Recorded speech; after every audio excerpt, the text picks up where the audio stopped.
Bagaimana kedudukan harta dalam pernikahan? Kedudukan harta dalam pernikahan dibagi dua. Apa saja ya? Pertama, harta bawaan. Harta bawaan adalah segala perabot rumah tangga yang dipersiapkan oleh istri dan keluarga sebagai peralatan rumah tangga nanti bersama suaminya. Dalam hal barang harta bawaan antara suami dan istri, pada dasarnya tidak ada percampuran antara keduanya karena perkawinan. Harta istri tetap menjadi hak istri dan dikuasai penuh olehnya. Demikian juga dengan harta suami tetap menjadi hak suami dan dikuasai penuh olehnya.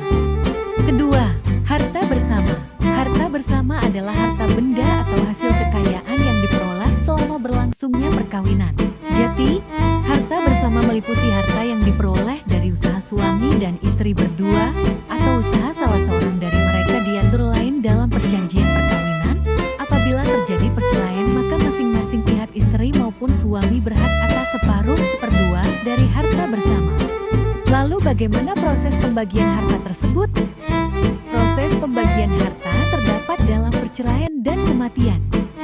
Perceraian, pembagian harta bawaan selama pernikahan dalam perceraian dapat dibawa oleh masing-masing pasangan sebelum pernikahan tetap menjadi milik pribadi mereka masing-masing. Pembagian harta bersama selama pernikahan dalam perceraian dapat dibagi berdasarkan kesepakatan atau melalui pengadilan. Biasanya, pembagian ini mempertimbangkan kontribusi masing-masing pihak selama pernikahan. Kematian, pembagian harta bawaan selama pernikahan dalam kematian. Jika salah satu pasangan meninggal dunia, akan kembali menjadi milik pribadi ahli waris dari pihak yang meninggal. Artinya, harta tersebut tidak menjadi bagian dari harta bersama yang akan dibagi dengan pasangannya. Harta bersama yang selama ini dimiliki bersama akan dibagi. Secara umum, pembagiannya adalah 50/50 untuk masing-masing pihak pasangan yang masih hidup dan ahli waris pasangan yang meninggal. Poligami. Apa yang dimaksud poligami? Poligami merupakan perkawinan dengan salah satu pihak suami mengawini lebih dari seorang istri dalam waktu yang bersamaan. Artinya istri-istri tersebut masih dalam tanggungan suami dan tidak diceraikan serta masih sah sebagai istrinya. Apa dasar hukum yang membolehkan poligami? Dasar hukum yang membolehkan poligami yaitu Quran Surat An-Nisa ayat 3. وَإِنْ خِفْتُمْ أَلَّا تُقْسِطُوا فِي الْيَتَامَى فَانكِحُوا مَا طَابَ لَكُم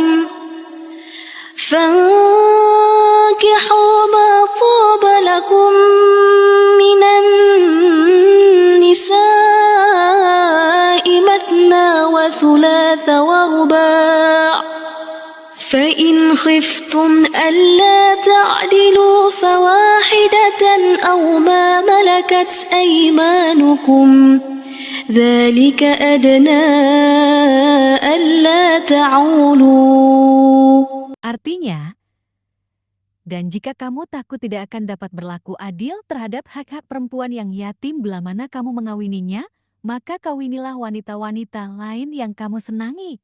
2, 3 atau 4. Kemudian jika kamu takut tidak akan dapat berlaku adil, maka kawinilah seorang saja atau budak-budak yang kamu miliki. Yang demikian itu adalah lebih dekat kepada tidak berbuat aniaya. Apa hikmah dari poligami? Pertama, untuk memberi kesempatan bagi laki-laki memperoleh keturunan dari istri kedua jika istri pertama mandul. Kedua, untuk menghindarkan laki-laki dari perbuatan zina jika istrinya tidak bisa dikumpuli. Ketiga, untuk menghibur perempuan yang ditinggal mati suaminya di medan peperangan agar tidak merasa kesepian. Bila istri telah tua dan mencapai umur yang isa tidak haid lagi, kemudian sang suami berkeinginan mempunyai anak. Pembagian harta bersama dalam poligami. Pembagian harta bersama dalam poligami yang diperoleh selama ikatan perkawinan dengan istri pertama merupakan harta bersama milik suami dan istri pertama. Sedangkan harta yang diperoleh suami selama dalam ikatan perkawinan dengan istri kedua dan selama itu pula masih terikat perkawinan dengan istri pertama, maka harta tersebut merupakan harta bersama milik suami, istri pertama, dan istri kedua. Demikian pula halnya sama dengan perkawinan kedua, apabila suami melakukan perkawinan dengan istri ketiga dan keempat. Ketentuan harta bersama tersebut tidak berlaku atas harta yang diperuntukkan terhadap sepanjang harta yang diperuntukkan istri kedua, ketiga, dan keempat tidak melebihi 1/3